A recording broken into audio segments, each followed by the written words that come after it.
allons commencer avec la bracha que le rabbi a l'habitude de donner à l'occasion de Nouvel An chaque année.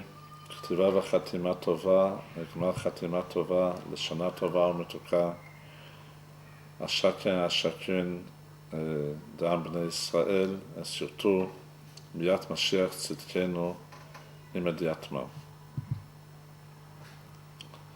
Nous allons aborder maintenant les she'elot les plus courantes qui concernent Yom Kippourim.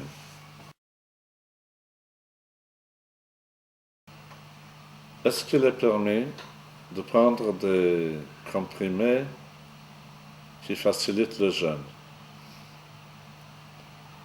La réponse est oui, d'après tous les poskim de notre temps, c'est permis et parfois même recommandé dans les cas que sans prendre ces comprimés, le jeûne sera trop difficile. Donc il sera recommandé de prendre ces comprimés pour faciliter le jeûne.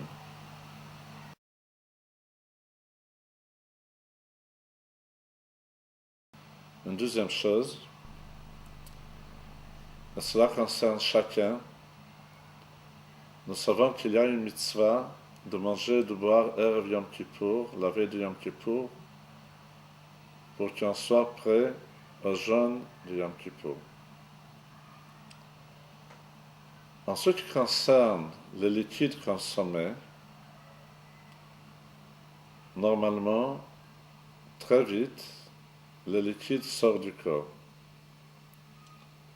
Et donc, il y a plusieurs manières de faire pour que le liquide soit conservé dans le corps le plus longtemps possible, comme par exemple, avant le jeûne, prendre un café turc, ou d'autres manières qu'on peut se renseigner pour que le liquide reste dans le corps et comme ça, le jeûne sera beaucoup plus facile.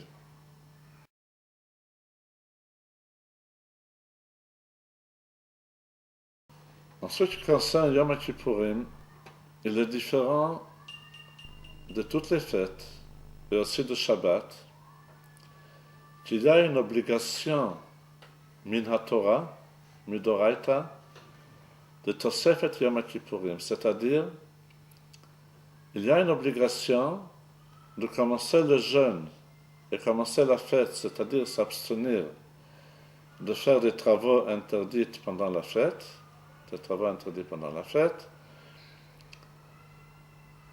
un peu avant la fête.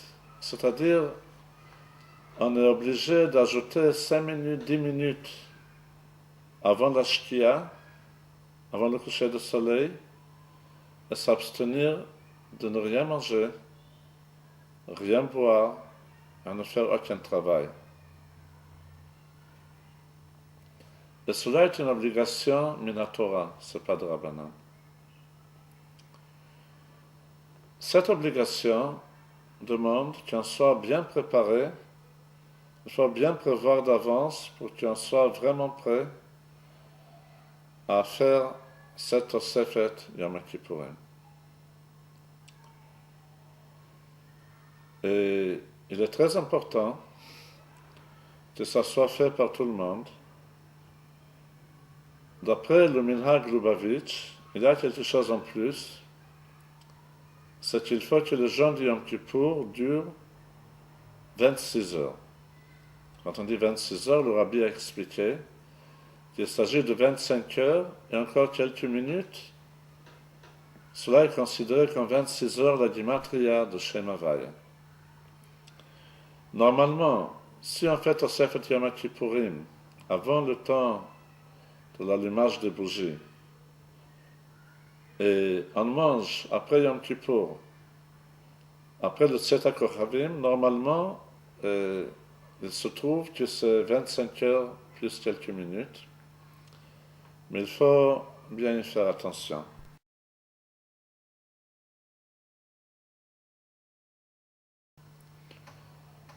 Très souvent, on se demande qu'est-ce qui est l'essentiel du Yom Kippourim. Est-ce que c'est les tefilot, les prières? Est-ce que c'est le jeûne? Baruch Hashem, presque tout le monde peut faire les deux, et jeûner et faire toutes les prières convenablement. Mais si quelqu'un se trouve dans un état de faiblesse physique, et que s'il ira à la shul, à la synagogue, ça lui sera très difficile de jeûner, alors le jeûne vient avant les tefilot. Qu'il reste à la maison, allongé s'il faut, bien jeûner tout le jeûne, sans faire les tefilot, sauf bien sûr les tefilot qu'il peut faire en étant assis confortablement à la maison ou même allongé. Cependant, pendant Yom Kippourim, il y a une obligation de faire du moins une fois la tefila de vidouille. Vidouille, cela veut dire Hashamnu, et le paragraphe qui est avant Hashamnu, qui commence à Elokeinu ve'Elokei Avotenu, c'est le paragraphe dans lequel on dit à Kadosh Baruch Hu, voilà, on a fauté, et on regrette, on demande pardon, même si c'est pas très clairement dit, mais c'est ça le sens de ces deux paragraphes. Il est très important, c'est même une obligation de le dire du moins une fois pendant les 24 heures. Et d'après certaines opinions, il faut le dire aussi avant l'entrée du Yom Kippourim, avant la Shkia. Il ne suffit pas de le dire dans la Tfila de Mincha d'Erev Yom Kippourim. Les Mahadrim, quand on vient à la Shul, juste avant la Shkia, on le dit encore une fois. Mais pendant les 24 heures, dire cette Tfila du moins une fois.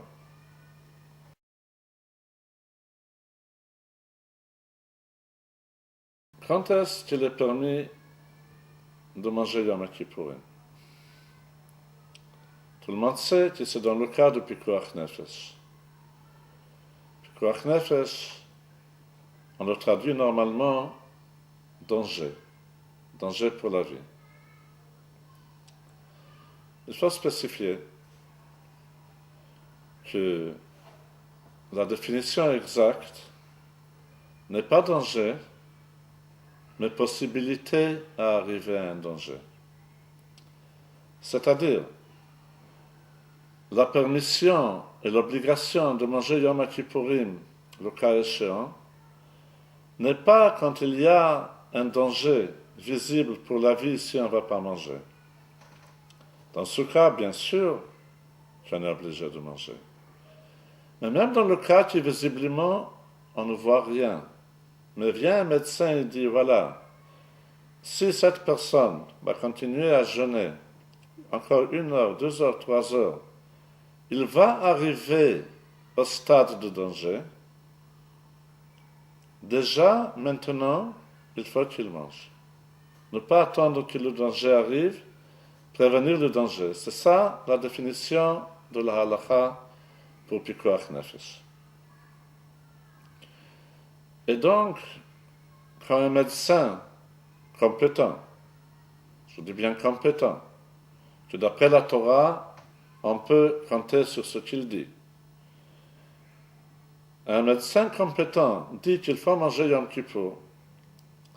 Et la personne dit, voilà, je ne sens rien, tout va bien, Baruch Hashem, il n'y a aucun problème, je continue à jeûner, et je ne sens aucun mal. D'après la halakha, on ne peut pas faire comme ça. Si un médecin compétent a dit qu'il faut manger, cela veut dire que si on ne mange pas, on peut arriver au stade de danger, et c'est cela que la Torah nous ordonne d'éviter. Pas seulement éviter les conséquences d'un danger pour la vie, mais éviter d'arriver au stade de danger. C'est ça la définition exacte de Pikuach Nefesh. Donc, il faut faire très attention, de même qu'il faut faire attention à Yom Kippour, il faut faire attention à cette halakha de Pikuach Nefesh, Menishmartem Me'od Lenafshotechem.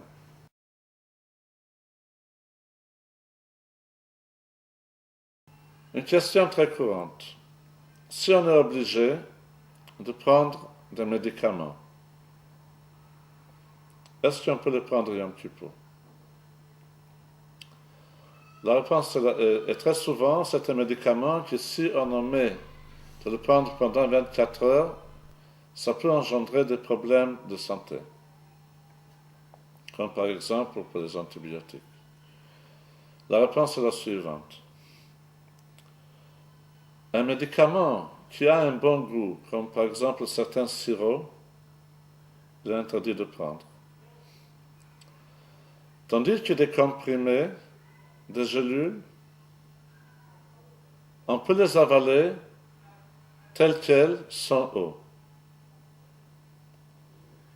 Si on est obligé de prendre des sirops qui ont un bon goût, il faut s'arranger à mettre dedans un produit qui change le goût pour que ça ne soit pas un bon goût. D'ailleurs, dans le cas que c'est vraiment Pikuach Nefesh, jusqu'à maintenant, on a parlé de médicaments dans un cas qui n'est pas Pikuach Nefesh du tout, mais il faut savoir que ce n'est pas une kula. Avaler un médicament n'est pas considéré du tout comme manger ou boire. C'est comme si on aurait avalé une pierre. C'est pas manger. C'est pas une kula. S'il faut prendre le médicament et on est capable de le prendre sans eau, il faut le faire.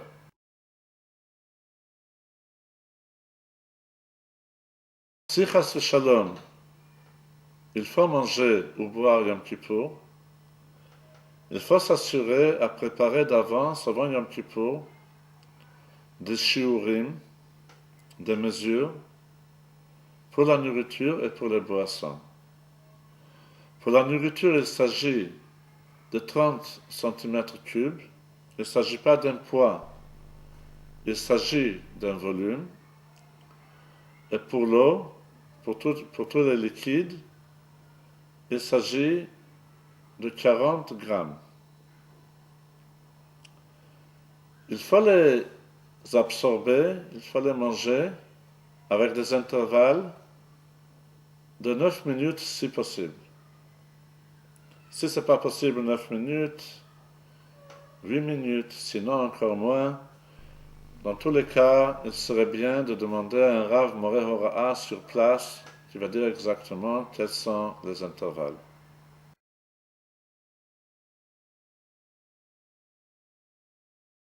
Si on a mangé Yom Kippour, et on a mangé un kazaït d'une fois, et aussi pour les enfants qui mangent Yom Kippour du pain ou des chalot, dans Birkat Hamazon, il faut dire Ya'aleh v'yavo, et cette année qui Yom Kippour, c'est Shabbat, il faut aussi dire Retzeh. Dans Ya'aleh v'yavo, qui se trouve dans les Sidurim, bien entendu, Yom Kippour ne figure pas. Il faut prendre le Ya'aleh v'yavo qui se trouve dans le Tfilat HaAmida, de Arvit, Shacharit, etc. de Yom Kippour, dans lequel c'est écrit Biyom HaKippurim Hazeh, Biyom Slichat He'avon Hazeh, Biyom Mikra Kodesh Hazeh, Zocheinu Hashem Elokeinu Bo Letova, etc. C'est ça le nusach qu'il faut dire dans Ya'aleh v'yavo, et avant ça, Retzeh.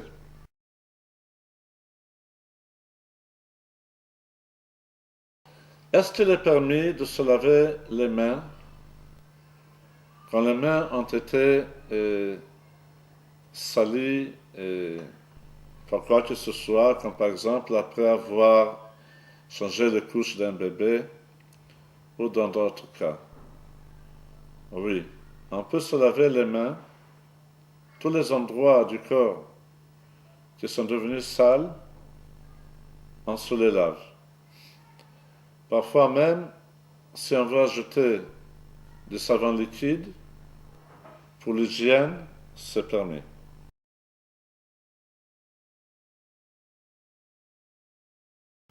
Est-ce qu'il est permis de préparer et à donner à manger aux enfants et aux bébés?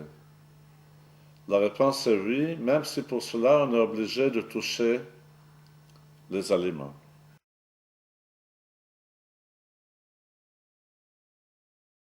Nous allons terminer avec une halakha qui est plus connue, peut-être, que la bracha sur la bougie, Boré Moré Ha'esh, qui ont fait Motzei Yom Kippourim, à la sortie du Yom Kippour, il faut le faire sur un ner chez Shabbat.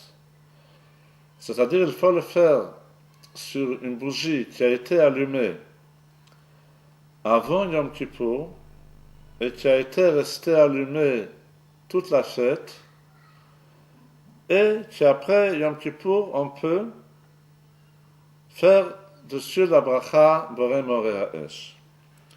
Bien sûr, pour Boré Moré Ha'esh, il ne suffit pas d'une flamme, il faut que ça soit deux flammes.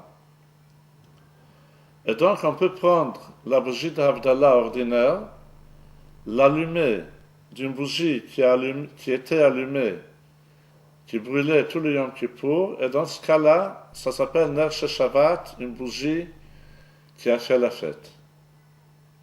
Qui n'a pas été fait de melacha avec cette bougie pendant la fête.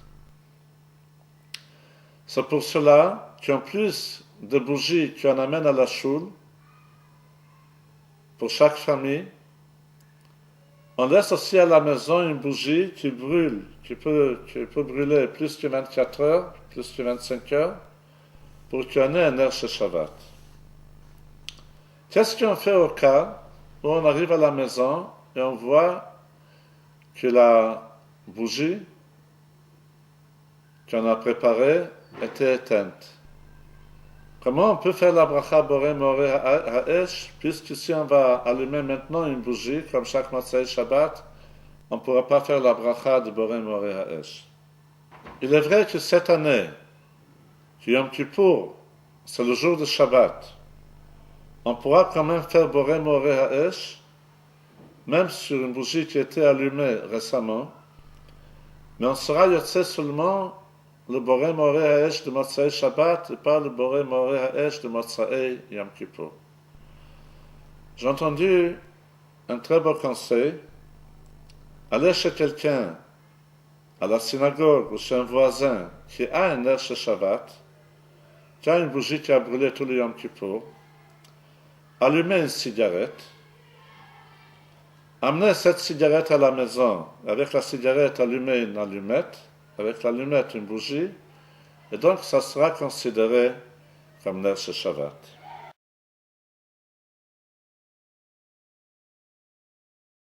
Motzei Yom Kippourim, où on commence à construire la soukha, où on parle de construire la soukha, et bien sûr, comme chaque année, et plus que chaque année, Akadosh Baruch Hu va accorder à chacun et à chacune, à tout le peuple juif, une très très bonne année, une année de la venue de Mashiach Tzidkenu, de manière qu'encore avant Rosh Hashanah, on puisse être avec Mashiach dans le Beth Amikdash. Amen ve Amen.